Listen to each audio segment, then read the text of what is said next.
सुरभिशरणं सुरभिशरणं सुरभिशरणं सुरभिशरणं हरिशरणं हरिशरणं हरिशरणं हरिशरणं।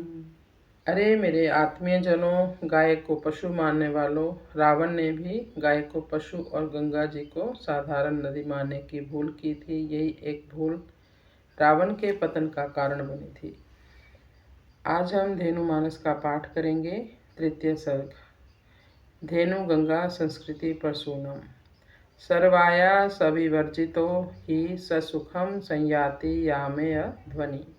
यस्य पुच्छ्रित सुधी सुकृतिवान जीवो गवाम पालका।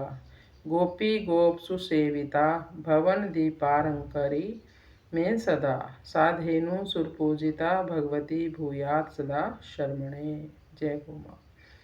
जिसकी पूंछ के सहारे से बुद्धिमान पुण्यात्मा गायों का पालन करने वाला जीव बिना ही कष्ट के सुखपूर्वक यम के मार्ग पर चलता है। देवताओं के द्वारा पूजित वह धेनु रूपी भगवती गोपी एवं गोपों के द्वारा अच्छी प्रकार से सेवित संसार रूपी नदी को पार कराने वाली या जन्म के दुख से निवृत्ति देने वाली मेरे लिए सदा श्रेय देने वाली होवे।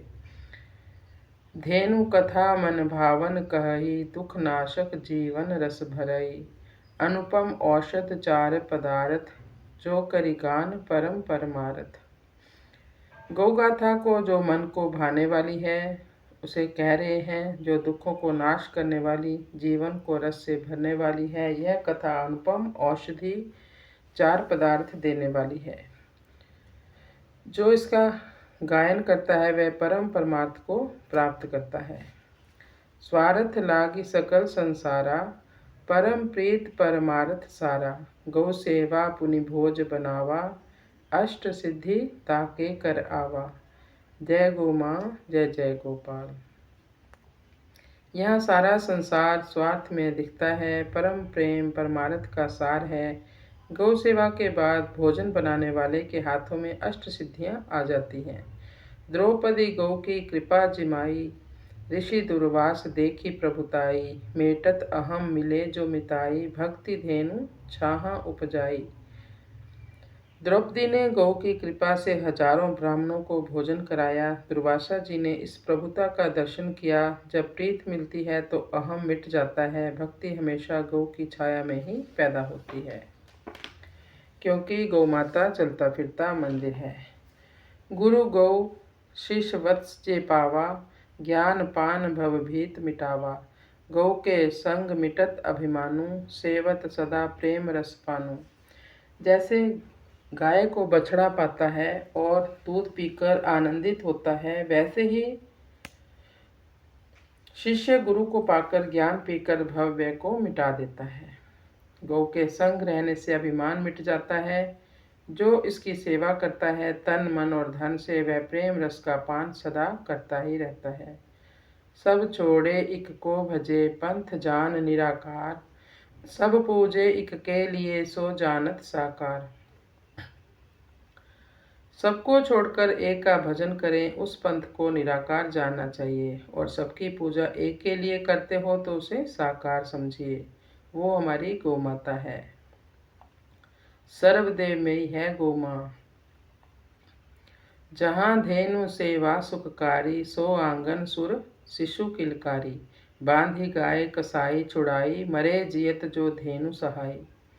जिस स्थान पर सुख कारक गौ माता की सेवा होती है उस आंगन में देवता शिशु बनकर किलकारी मारते हैं।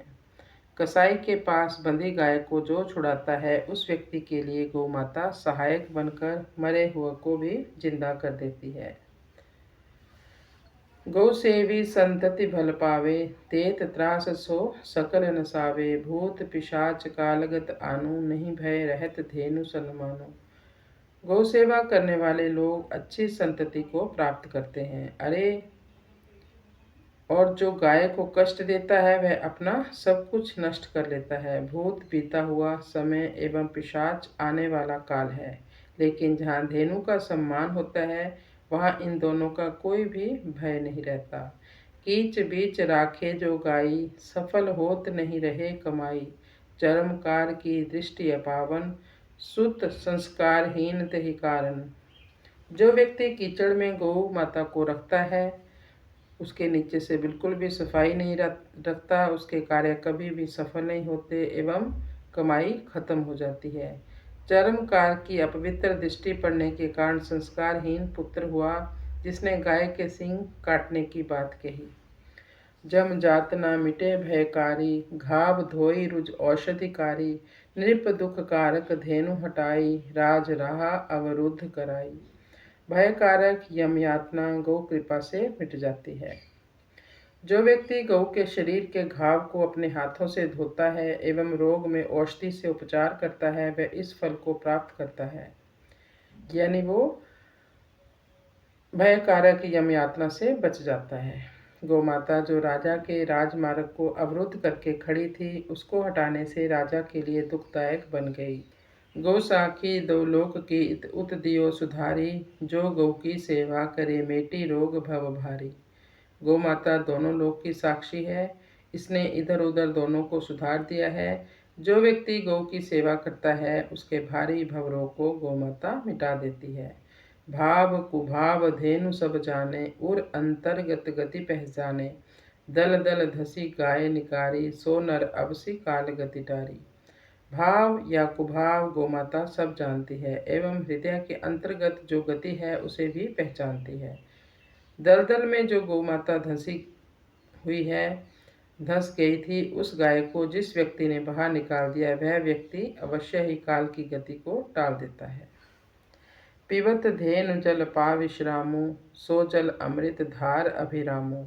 श्याम सुरभि संग तुलसी श्यामा, सो घर आंगन नित हरिधामा। जहाँ पर गौ माता जल पीती है और विश्राम करती है, वह जल अमृत धार बन जाता है एवं स्थान सुंदर हो जाता है।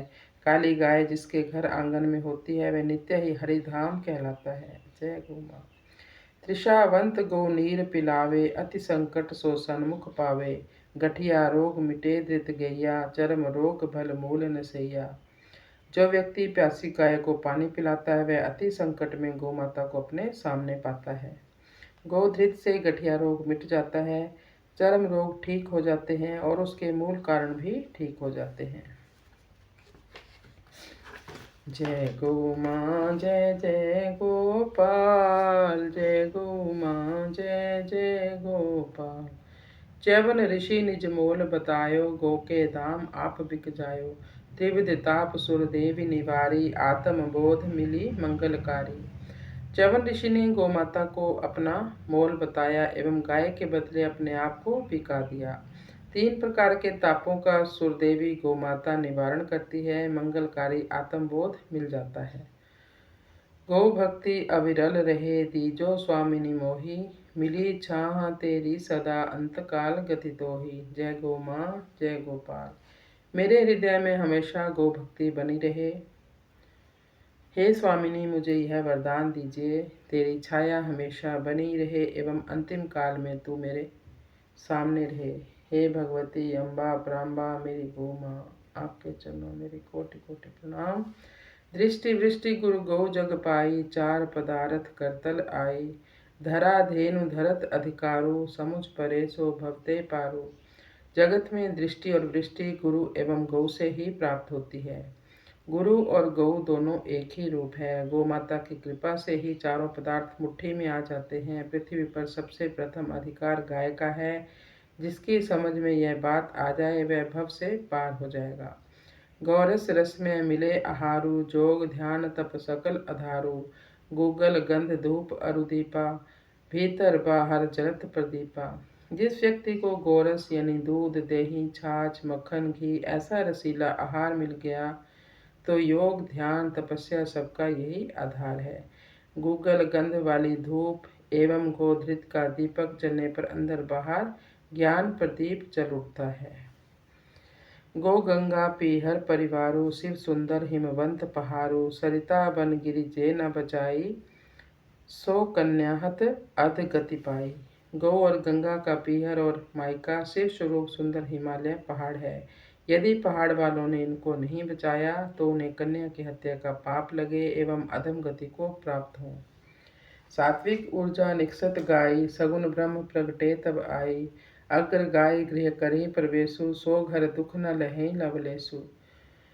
गोमाता के शरीर से निरंतर सात्विक ऊर्जा निकलती रहती है। सगुन ब्रह्म तभी तो प्रकट होते हैं।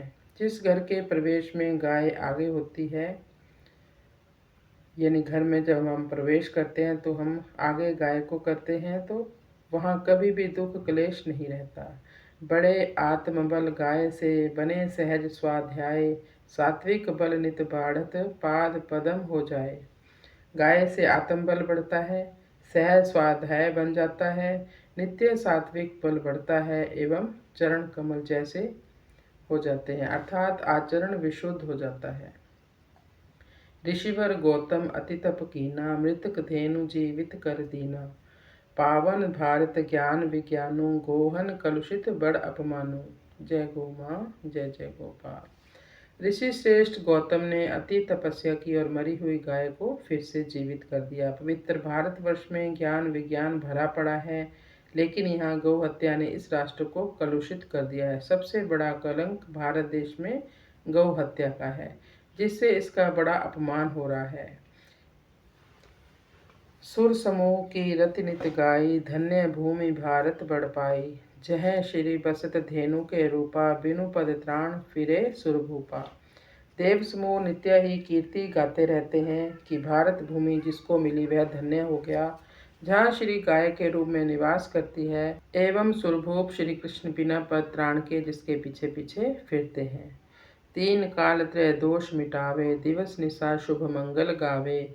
श्री बिनु धेनु करत मद भारी, जह तह श्रीमद शब्द उचारी। जय गो माँ, जय जय गोपाल। तीनों काल भूत भविष्य वर्तमान एवं तीनों दोष वात पित्त और कफ जनित मिटाने वाली, दिन हो या रात्रि शुभ मंगल गाने वाली केवल केवल हमारी गौ माता है। लक्ष्मी बिना गाय के बहुत मद करती है। जहाँ जहाँ श्रीमद शब्द यही उच्चारण करता है, यदि हमारे पास श्री लक्ष्मी आए और हमारे पास गाय ना हो तो वह मद कर देती है, दिमाग खराब कर देती है। मोह और मद से ही व्यक्ति दुखी है, और जो मोह और मद का मर्दन करे वही गौ माता का असली भक्त है।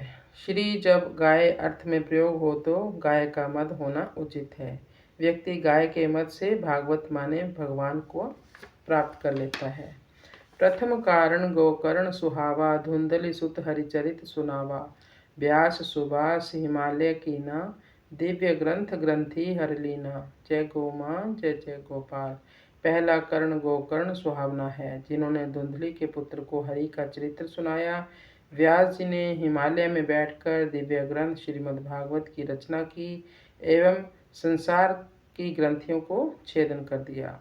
गौ माता के दूध से बनत भाव भव पार, गो नहीं होवे जगत में किस विध भये उधार। जय गो माँ, जय गोपाल। गौ माता के दूध से भाव बनता है और व्यक्ति भव से पार हो जाता है। यदि गौ संसार में नहीं होती तो किस प्रकार उद्धार होता। धेनु सुत ऋषि सहस 88, सोन कादि प्रपंच उदासी। विपिन निमिष जो सहज समाधि, दरस परस नासत सब व्याधि। गोमाता के पुत्र शौनकादि 88 ऋषि जो सारे प्रपंच से उदासीन हैं, उस वन में विराजमान हुए जहाँ एक निमिष में सहज समाधि लग जाती है एवं दर्शन एवं स्पर्श से सारी व्याधियां नष्ट हो जाती हैं। कर्ण रसायन ग्रंथन सारु, परम तत्व रस सिद्ध अपारु। सूत सहज पथ दर्शक ज्ञाता, हरि गुणगान निरत विख्याता। कानों का रसायन ग्रंथों का सार, अपार परम तत्व के रस में सिद्ध सूत जी सहज पथ प्रदर्शक ज्ञानी एवं हरि के गुणगान में निरत तथा विख्यात हैं। कहूँ सूत सुनहूँ मुनि ज्ञानी, करूँ कथा पावन निज बानी। परम हंस सुख हरिगुण गावा, भगवंत नृप परिचित पावा। सूत जी बोले, हे ज्ञानी मुनियों सुनो, अपनी वाणी को पवित्र करने के लिए मैं वह कथा गाता हूँ जो परमहंस सुखदेव ने हरि गुणगान किया एवं भाग्यशाली राजा परीक्षित ने उसको प्राप्त किया। सनकादि नित रहे समाधि, देव ऋषि नारद गति बाधी। धेनु हेतु हित धरे शरीरा, सो शुभ चरित सुने मुनि धीरा। सनकादि ऋषि सदा समाधि में रहते हैं। देव ऋषि नारद की गति को भी भगवत चरित ने रोक दिया। गाय की रक्षा के लिए जिस भगवान ने शरीर धारण किया, उस शुभ चरित को मुनि धीर सुनते हैं। धरती को वैकुंठ भलो, भारत को शुभ भाल, नर नारायण तप करे, धन धन बद्री विशाल। जय गो माँ जय गोपाल। धरती पर जो वैकुंठ है एवं भारत का जो शुभ भाल है, जहाँ नर और नारायण तप करते हैं, वह बद्री विशाल धन्य धन्य है।